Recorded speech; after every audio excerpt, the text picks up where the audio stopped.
Abdulswamad Nasri amemteua aliyekuwa mlinzi wa kiongozi wa upinzani hayati Raila Odinga, Maurice Ogeta, kuwa mshauri wa masuala ya usalama wa kaunti.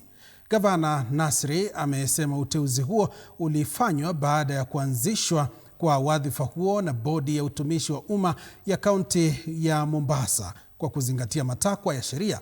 Katika taarifa yake, Nasri ametambua tajriba pana ya Ogeta pamoja na uelewa wa kina wa mifumo ya kiutawala aliyoupata katika ngazi za kitaifa, kikanda na kimataifa. Hatua hiyo inajiri wiki chache baada ya aliyekuwa waziri wa utumishi wa umma Moses Kuria kutangaza mipango ya kumuunga mkono Ogeta kuanzisha kampuni ya ulinzi wa watu mashuhuri na mafunzo ya kiusalama.